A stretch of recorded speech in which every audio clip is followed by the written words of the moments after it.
What if it didn't matter what gender somebody kisses? Yeah! And when you saw gay people happy, you just minded your fucking business? Yeah! It's the Going On podcast with the Rap Critic and Muse. Muse, how are you doing this fine day?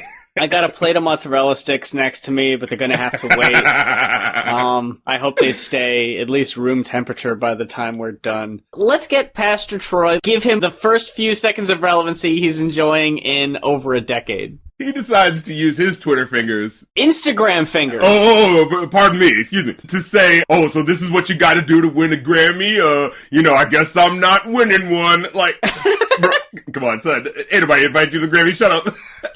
Pastor Troy thinking that they hand out Grammys for wardrobe. What, flamboyance? I guess. Like what? I read that whole Instagram post, and nowhere in there did he address Lil Nas X's music. And also another big tell, you had said Twitter fingers, and I'd corrected you that it's Instagram fingers. Instagram, I think it's a bit cowardice to post something like that on Instagram, because people scroll through Instagram pretty fucking fast, right? Mm. So on the surface, it's just gonna look like whoever the fuck is still following Pastor Troy in 2020 is gonna see a picture of Lil Nas X on their timeline, probably like it, and keep on scrolling. Oh, yeah, then we're gonna see the... Who's thinking to expand the fucking tirade, the rant, under the picture? It's so incredible when you do, because, like you said, he doesn't talk about his music. He starts going off on this tangent about how, like, I was at Applebee's and I saw these two guys kissing and sharing mozzarella sticks. Like, what the fuck? Like, who? I was so proud of my son who said, fuck Applebee's. I'd never been prouder of my son making a fucking scene, ruining people's day at a fucking family restaurant. No one's recognizing Pastor Troy at an Applebee's, by the way. What this, bullshit is rooted in is the idea that, oh, gay people are infiltrating hip-hop and, ooh, they're trying to change hip-hop and, fit it with the gay agenda. And, like, I'm thinking here, like, took it long enough. What with the 3 decades of unchecked homophobia? Like, what? You know what I'm saying? Like, alright, like, are we just gonna act like there hasn't been, like, this complete, there's a reason why there hasn't been an openly gay rapper in hip-hop, all this time? Like, come on, son. What this person functionally is doing is tearing down one person instead of trying to, build up somebody. You know what I'm saying? And what it comes from is the erasure of black queer people from black spaces and acting like, ooh, the idea of being queer in and of itself is an infiltration into black spaces. Like, that's what they think. You know what I'm saying? And this is like, just off the rip, that's bullshit. So, that's what it is at the end of the day. Like, it's just you being wrong, bro. You know what I mean? Like, sorry you have your little, prejudices, but fucking get over it. We gotta talk about the performances. Tyler, the goddamn creator. Yes! Good Lord! I love it! I'm seeing a lot of people bringing up the outfits and whatever, and they're talking about, like, wow, fucking pop music is really, like, the fucking future is queer. You're looking at Lizzo and Ariana Grande and Billie Eilish. It's like, yeah, that's great, but they're all straight. Tyler's over there doing his fucking, like, bellhop shit on the red carpet and and winning fucking Grammys and having an amazing performance. And talking shit against the system, because that's what you do. And he's not in the discussion. Like, people just aren't including him in the discussion. And it's like, dude, you've got a gay pop star right the fuck there. Yeah. You're doing him a disservice, and you're proving the Grammy's right. Oh, I guess his music isn't, mainstream enough for, the typical taste or whatever the fuck. But look, dude. The way they got the orchestra in that bit. Okay, just starting off with, was that Boys to Men? And you just see, like, Tyler next to him, and he, like, walks off after, like, 10 seconds, just lets them have their moment, you know what I mean? Yeah. And then you get, like, fucking, he does the performance where the platform slightly raises. You see the fucking, Eminem moment with all the guys that look like him walking down, and they start doing it. Yeah. But fucking Tyler spazzes the fuck out, enjoying himself, just, like, kicking it and doing all the weird shit he does as the platform lifts up. And then you see the burning houses in the background. Fucking suburbia is burning. Along with your senses of normalcy, you know what I'm saying? And then he gets up there at the end and he fucking falls into hell, basically. I fucking love it. I couldn't take it. There was like some distortion at one point. I love the back and forth. It just works so perfectly. Where it would just be like beautiful orchestration, and it would just like slam back to like these really distorted vocals, like "Be divine and be together the money to do it." I fucking loved that shit. It was so fucking cool. Like it's one of those things where it's like some of these performances was like, can I get this version on Spotify, please? Oh my god, I know. I've been saying this about Kendrick's performance minus Dave Chappelle. You can get him the fuck out of there. Going to the next one, Lil Nas X. Yes. Oh my goodness. I loved every second of it. This is the version I wanted. I remember, I think I did a review last year where I was like, you know, even with the remix, it's like, I don't know, something doesn't feel finished about it. There needs to be like a, you know, ripping guitar solo or something like that. No, you got the fucking BTS click showing up, you know what I'm saying? You get the orchestra that came in halfway through. Again, fucking orchestral shit was fucking on point. It just tied everything together. It was so fucking cool. Even the little 10-year-old Walmart kid showing up, like it didn't detract from it. It was actually pretty cool. I mean, I've been saying since the beginning that Old Town Road was too short of a song. It needs to be longer. Yes. There's a TV screen behind Lil Nas X, and it has Chowder. Oh yeah, you know, the Panini character. Yeah. So I was like, okay, we're gonna fucking we're gonna transition into Panini. No. We're gonna transition into the other remix of Old Town Road. We're going into the fucking who was it? Was it Slim Thug or Young Thug? Oh yeah, Young Thug, yeah. Young Thug, and I think Lil Nas X raps his verse because I don't think he was there. And then it rotates again, and fucking BTS is there, and they do the Soul Town Road. I remix. Loved it. And then if in mid rotation, I was like, Mason fucking Ramsey better be on that next goddamn. And right when I never thought I'd mark out for that fucking kid. I was so happy to see that little motherfucker. And then goddamn Billy Ray Cyrus coming through. It was like, all right, look, this is the shit. This is the fucking way to do it. And more importantly, that felt like, all right, that's fucking done now. Yeah, this is the ultimate. This is the mega mix. And to then go into the rodeo remix with the Nas, Nasty Nas, Big Nas and Lil Nas, wearing white and black. That was so fucking cool. That was the passing of the torch, the fucking turning of the page yes. of we're moving away from that fucking overdone song. Please give Lil Nas X more radio play. Let him spread his fucking wings. Give him something else. Cause Panini, it got some radio play, not nearly as much as Old Town Road, though. Yeah. They weren't trying to give him that fucking second #1 single, but dude has so much potential, and I'm glad they gave him that much time. And I'm glad that they are using, like, what I feel is the best songs from that fucking album. Goddamn Rodeo, which is one of my favorites. I mean, I loved Cardi B's verse, and you know, oh man, exactly. Like I was like, damn it, why didn't you have Cardi? But you know, just the fact that Nas is there, it's just like, all right, you know, this, you know, I'll be quiet. How about Lizzo? I was just about to get to fucking Queen of the Night Lizzo with the elegant the dress, with the orchestra bringing, you know, things together. It was so fucking cool, dude. And her voice was fucking on point. Oh my, like you could feel, like, just for me, like you could hear the breath control and like keeping shit together. You know what I'm saying? Like a fucking showman making sure this show comes out right. Like it was so goddamn cool. She is top tier, fucking top shelf, amazing performer. I don't think she gets enough credit. Absolutely not. Absolutely not. And then halfway through, you know, she rips off the big dress. You see the cool ass fucking, I don't know how to describe it. The rainbow, thing she had underneath. I don't know who this is gonna resonate with, but some fucking old school Nickelodeon fans. When we were watching that, and it had like these weird outlines, whatever, I said she looked like Inside Out Boy. He's a boy who was on a swing set, and the swing set went over the bar, and he got turned inside out. So you saw all his organs? I think I know. Like, that's like vaguely... It's on the tip of my brain. It was like a claymation. Yeah! It was like a short, in like, between cartoons. Mm-hmm, I remember that and everyone too. just got freaked out because they saw his fucking organs on the outside of his body. Yeah, that is one of those bumpers you remember. It's kind of what it reminded me of, because it just looked like she had, like, random shapes just kind of outlined on her outfit. I thought that looked so good. And then when the flute just falls from the heavens, oh, and she's just like, mini flute solo. Dude, I'm here for it. Fucking ticked all the boxes. Billie Eilish's performance, the song she did. Yeah. Ooh, I love, like, they really worked on making sure the mics were good.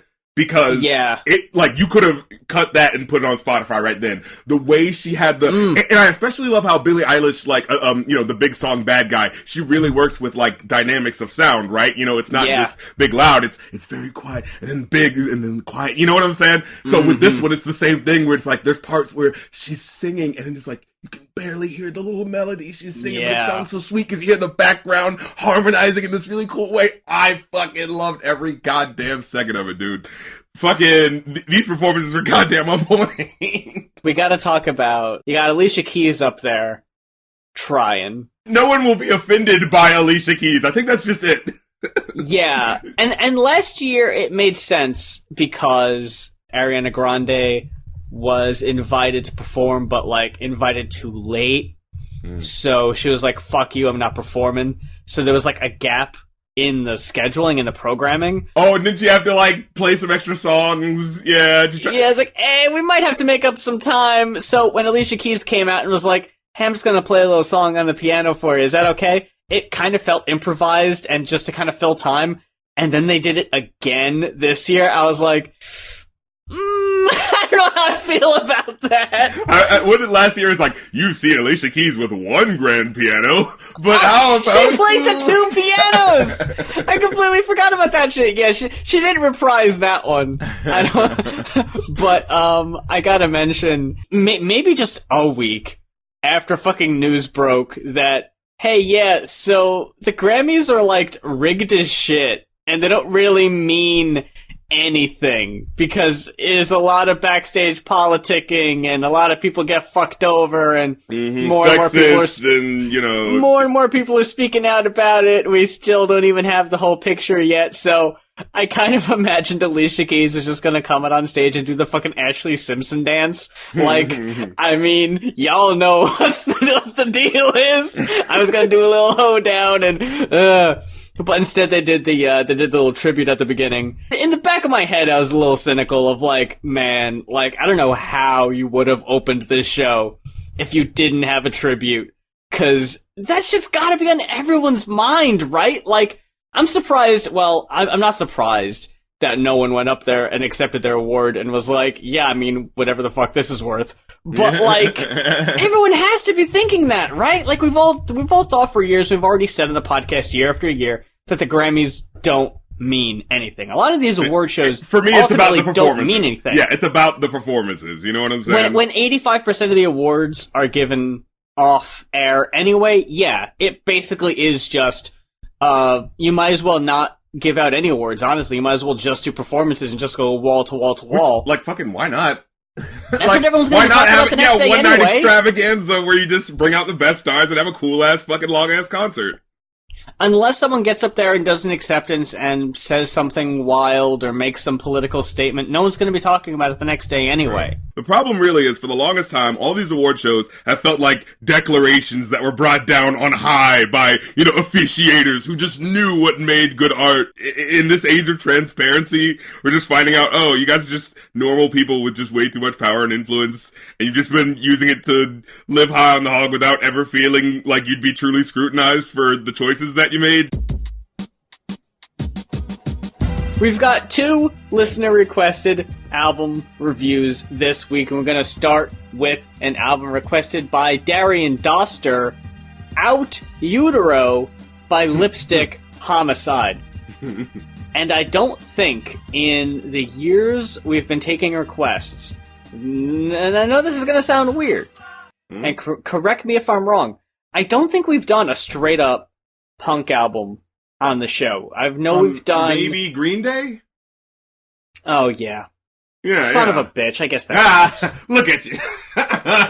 I would consider this album pop punk too, but not in the same way. Not top 40 radio like fucking Wake Me Up When September Ends or like those. But it's a different kind of pop punk. It's a little dated, but we'll get into that. Overall, I will say this. I did enjoy myself. I liked the album. I feel like if I went to, like, this concert and it was like, oh, yo, who are these cats playing? Like, I would stay there for the whole time because of the energy of all of these songs, right?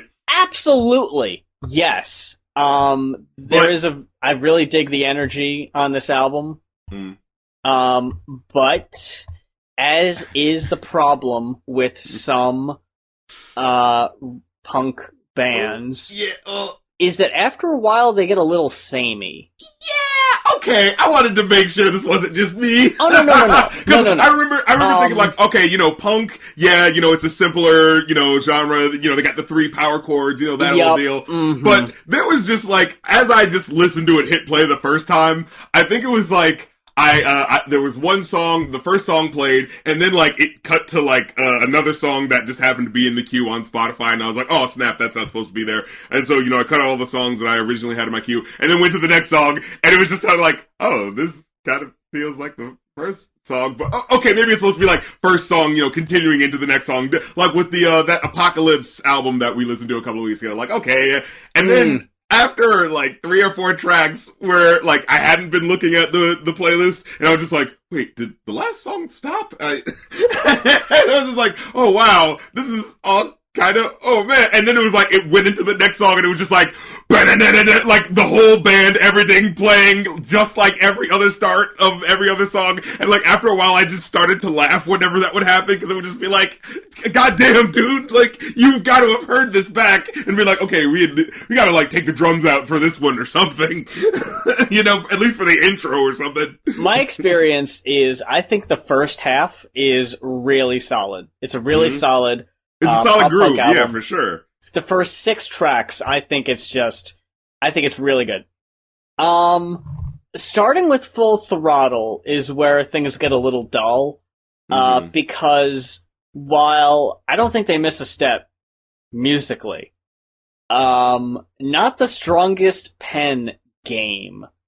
A lot, like I'd mentioned before, it does just kind of come with the territory sometimes. Yeah, and see, that's what I'm thinking. Like, I'm trying not to be too, realize what this genre is, right? Right. Like, but there were times I legit felt like I was like snowblind by these tracks. Like, am I just not getting it? Have I just not heard enough to get the differences? You know what I mean? There are nuances. There are plenty of pop punk bands whose songs sound pretty similar. If you want to go back a good ways back, a really good example of this is the Ramones. If you listen to a lot of their early songs, boy oh boy, there are 5 song types, and all their songs can fall into like those 5 different categories. But each song is about something different, and it's like it can be quirky or kind of funny. When I'm listening to a punk album, I do kind of want the energy to be high the whole way through. I feel like if there's like a dull or slower song, I'm probably going to end up skipping it, just because that's not the vibe I'm in. Like if you're listening to a punk album, you're in a certain mood. You want that. You want the intensity. And for the most part, they kept that up. The second half, it kind of slips. A couple songs I thought didn't even really need to be there. Vampire Club Part I was 2. just about to say Vampire Club Part 2. Like, a song title that absolutely does not live up to its name. It doesn't live up to its name, and if this is a continuation of a story, you're not giving me any details. Like, I don't even know what the fuck's going on. There's, like, no details being given here. It's so fucking vague. Yeah, and it's like, for such a weird title as opposed to everything else, I was like, okay, what was supposed to be different about this song now? I will also point out the setup for this band, which might set it apart from, not all, because there are definitely some women-led punk bands. Oh yeah, that was something I know. Yeah, it was just like, there is a bit of a different energy, right? Like, I have not heard that many women voices over like hard rock and shit like this. Yeah, you've got 2 women who sing very, very nice harmony. They do a little trading off here and there. I thought that sounds good. It's just the 2 of them and a dude on drums in the back. That's the setup. I think it's pretty good. I think they do really well musically. I think they sound great. Up until Vampire Club Part 2, we have one person singing almost the whole time, doing like lead vocals. They switched that up for Vampire Club Part 2. And she's not as strong of a singer, and her vocals sound really bad. She sounds very off-putting. and you in that moment realize why she's just kind of doing backup for most of the time. That was a really rough listen. I didn't enjoy that at all. And the follow-up track, Declaration of Codependence, the shortest track on the album, I thought it could have been cut altogether. I don't think it really needed to be there. Yeah. Other songs I thought were on the weaker side were the aforementioned Full Throttle, Who Stole Molly's Bike. For that one, I was like, at least there's a different fucking BPM happening, you know? And I think that, for me personally, was to its detriment. I was like, I see what you're saying.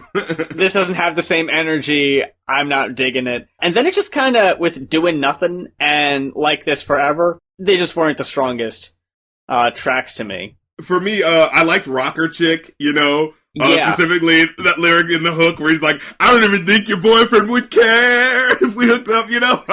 Yeah, I like how it's like, he writes some of your songs, but you write them better or some shit like that. Yeah, like I like little shit like that where like lyrics that really stick out for you know what I mean? This time, For Real, I think, and Rocker Chick are my two favorite cuts on the album. This time, For Real is super fucking catchy. The rest of the album is pretty much straightforward, like post-breakup. Yeah. I hate you. I don't need you in my life anymore. And that starts to fit. And I think that contributed to it too, right? The feeling of sameness, you know? Yeah. I think the song Rather Disappear, I remember writing down that one was notable, but I think it was mainly because the way it ended with I'd rather disappear, and then you actually hear like straight, like a couple seconds of silence. But it just made me kind of laugh again because the very next song starts exactly like the rest of the other songs do. So it's just like, oh, that was kind of a cool artistic thing. You're switching it up, but you know? Rather Disappear, especially in the sea of just like mediocrity on the second half, is my favorite cut. On the second half, it got my highest rating. I also liked how much the bass stood out. Like, that especially for me with, like, skate punk and, like, high energy type, like, you know, very abrasive kind of punk. I really like to hear that bass cut through. And I wish that happened more. Overall, though, the drumming, for me, stole the show. Musically. Drumming was fucking solid, yeah. The fucking, oh my god. On I Don't Want to Be Here Anymore, specifically, he's doing, like, double time, triple time fucking bass drum. Oh my god. He was fucking killing it on that one. He was fucking going for it. Well, say it to my face. So, you know, at the end of the song, she does the screamo growl. She does a little growl, yeah. It sounded so good. Like, my ears perked up and I was like, and you know, I looked, it was like right at the end of the song, and I was like, oh come on! It's just kind of overall upbeat, kind of happy, even if you are singing about, like, a breakup or whatever. There's no reason to not interject more personality into it. Yes, exactly. And when she does actually do a growl at the little nuggets you get, yeah! I was like, it sounded so clean. Yeah! Even if you're just doing it to fuck around and have fun, I was like, that sounded good, dude. Do more shit like that. I was waiting for it to be a mainstay, you know what I mean? Like, yeah. You don't hear it again. It's just that one time, and that's it. Overall, what would you give this album? I got a 3.5. I gave it a 3. Our next album, requested by Max Elijah, Dälek, with From Filthy Tongue of God and... I remember him saying the word once or twice in the album. I think we said, like, griot, I think. I'm not sure offhand, and I only know how to pronounce the name of the group, because there's literally just a track where it's just people saying how to say the name. Oh, it's Dälek.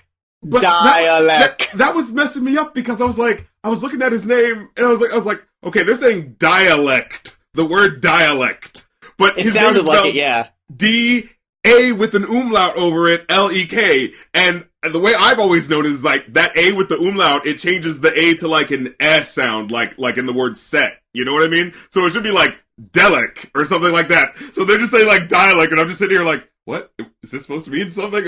Or are they saying his name? Like, is the joke that, like, they're saying his name wrong? Like, what's happening here?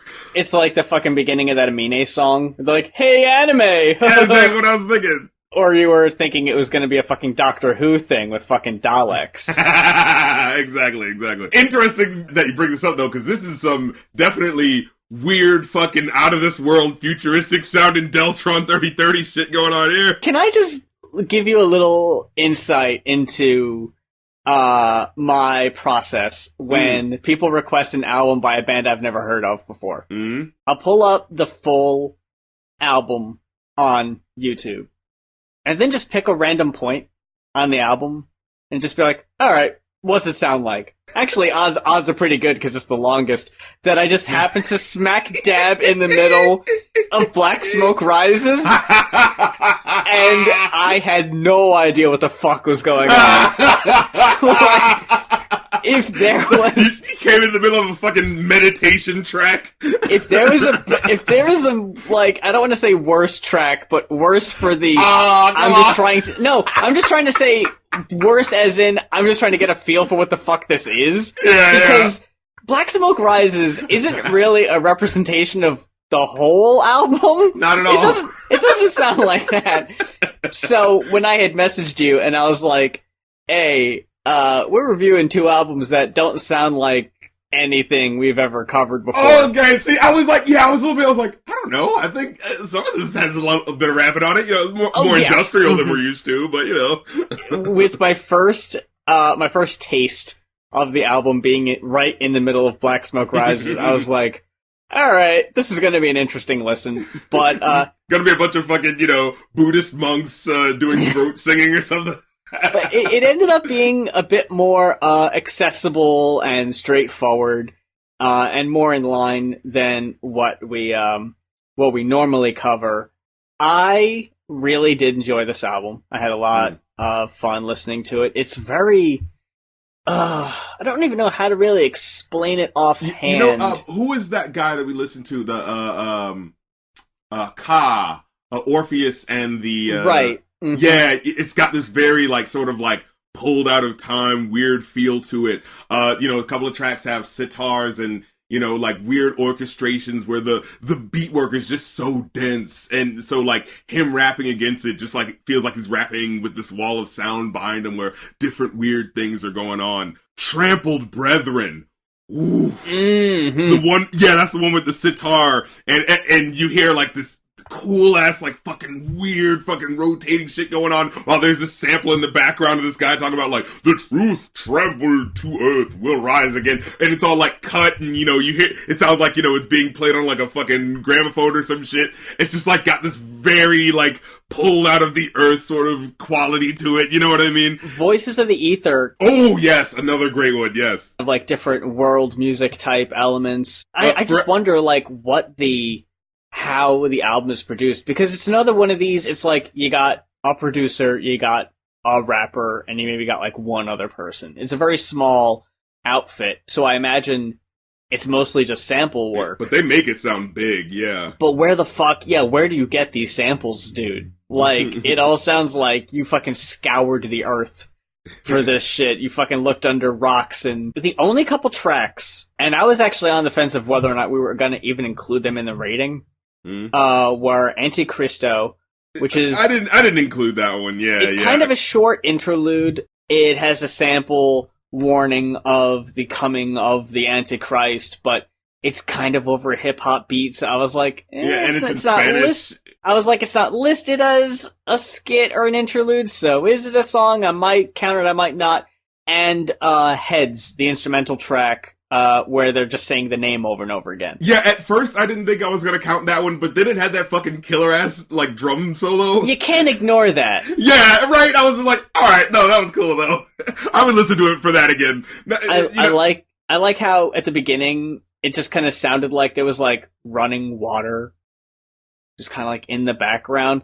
I hate to compare it, because I saw so many comments on the YouTube video that I originally looked it up, people comparing them to Death Grips. I was just thinking that for a couple of tracks, not every track. They are a more accessible, down-to-earth Death Grips in that way. Yeah. They're not screaming at you. They're not messing with the time signatures too much. Not too much, no. It's pretty straightforward, and I don't mean that as an insult.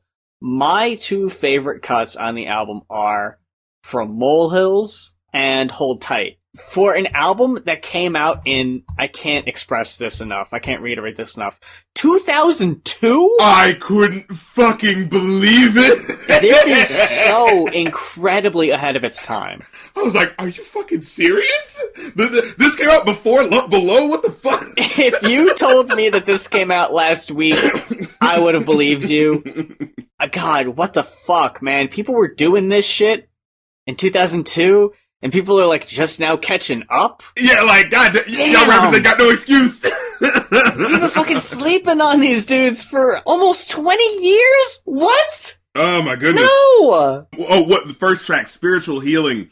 Yeah. Who do you pray to, my God, the black God? Who do you pray to, my God, the brown God? Who do you pray to, my God, the white God? Your reaction's kind of odd for a kid who loves to nod. Why don't you not question what I'm bringing up if you just mindlessly agree with the idea of a God that just happens to look like you, right? Oh, you know, what a happy coincidence. Yeah. And, but then he starts on the lyric, he goes like, I wear skin like Jesus, sick of bullshit preachers, concerned with aborted fetus, but don't give a fuck who feeds us. I was like, ooh, right out the fucking gate. Fucking love it. Oh, and then I think it's like right after that where he says, speech so tedious, if Abraham freed us, why are there still Abner Luimas? On From Molehills, it kind of reads like a love letter to old school hip hop.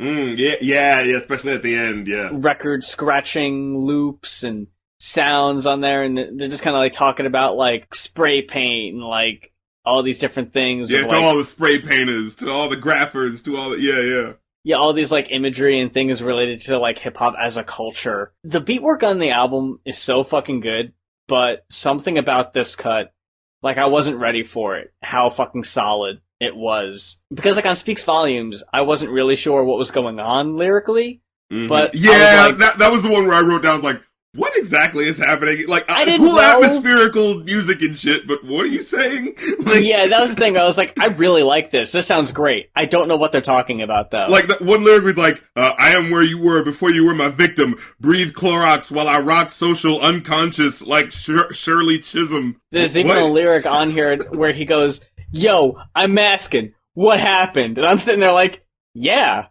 What Please elaborate. Did you ever find out? Like, tune in next time. I'm on Yahoo Answers and I'm trying to figure out, and someone at the end of it just goes, "Oh, don't worry, I figured it out." Well, you gonna let everyone else know how you fixed the problem? Like, that ain't helping anybody, dude. Well, doesn't matter. I figured it out. It's your turn, bitch. I thought Hold Tight was the first instance of, I can't believe this is 2002. This is fucking face melting in its quality. I thought it rocked so hard. And with a track like Black Smoke Rises, it might not be a track you go back to, but it definitely is an experience, you know, with the way you hear just the all the bloofs and bleeps sounding like a, you know, some scientist lab that's just about to explode or some shit, you know, with all this like spiritual weird sounding shit going on underneath it, you know, the marriage of a machine and religion, as it were, or machine and spirituality or whatever the fuck. It's so eerie and unsettling. The mood is like, you can fucking feel it. It's so weird. And when it gets to the Black Smoke Rises and it just repeats that line for a few minutes. It's like Black Smoke rises to a heaven that I don't know or something like that. Yeah. And it's just like noise after a minute, or like after a few minutes, it's just noise and reverb. And then like when it comes back again, you're like, oh, okay, there's actually more. You're not just going to repeat Black Smoke Rises. And so it actually does have like 3 or 4 verses, but stretched over just over 12 minutes. There's one part I highlighted. I breathe contempt for my surroundings. Without consent, grasp the hand of what man might be passing. Do you hold the book housing answers? Straight faced with laughter. Only comprehends my plight after. Son, I might have burnt that chapter. I only want to recapture what was once mine. Nothing is yours. Shall I be Lord upon the same crossroads as Robert Johnson? Only if you believe the myth. It's like, oh man, if it wasn't 12 minutes, and if it wasn't, and if it wasn't so, like, the really, really, really, really good chunks are, like, spread out over just like minutes of just a repeating line or whatever, I would come back to this song, but I can't, dude. It's slightly too long. You gotta give me the cliff notes, my dude, because I want to rock with you, but I can't. But Trampled Brethren, I felt was like the fucking highlight. It's one of those moments where, like, just hearing the lyrics and how he's describing it, just mixed with the beat work, like, it's the moment where, like, I can fucking get an image of what the fuck this song is like. You know, like we saying, my jaded eyes strain to see through a smoke-filled room, consumed by books which speak of our past. At last, begin to piece together our beginnings with few fleeting seconds till our end. Quickly cross that bridge you burn, see what's on the other shore. Its lure magnetic, and our drunken minds pour feeble shell, hoping for so much more. I'm like, holy fucking shit! Just fucking incredible. Oh, and the way, I think it's like the last two tracks. So, you know, up to this point, it's like all like, you know, really cool fucking, like you said, like death grips, weird kind of shit. And then it like switches over to this like dark funk, sort of funkadelic sound going on into the last two tracks. It's fucking insane. And I mean specifically like funkadelic, like not Parliament, the happy bright funk. I mean like specifically the darker albums, you know what I mean? Like, and it was just so like, it was just hitting that button for me so hard. I was like, holy fucking, this is the fucking upper echelon of what hip-hop can be, and how the fuck was this 2002? And when we go from fucking Lipstick Homicide to classical Homicide, the last cut, I thought this was almost like the inverse of Black Smoke Rises, because in this one, you got a bunch of really short verses instead of like a handful of like longish ones. A very simple repeating chorus, but I thought it worked really well. I really liked that one a lot. And Forever Close My Eyes. The only weak moments on the album, if you go from Anticristo, and then you got Hold Tight in there, but that's one of my favorite cuts. And then you got Heads, which it feels like you got two short-ish, almost interludes, like that close together. And the first half of the album felt weird, like the pacing there was kind of weird. Maybe you put Heads a little later. Or, because you're telling us how to pronounce the person's name, maybe have that as like an intro track? Yeah, exactly! I don't know. But, and Black Smoke Rises, because I don't think it's a song people are gonna listen to more than once. Yeah. That's really the weakest part of the album, but the rest of it sandwiched on the outside, it's just fucking, it's so damn good, dude. I hate that we slept on this for, and I gotta repeat, almost 20 years ago. I can't believe it. 2002?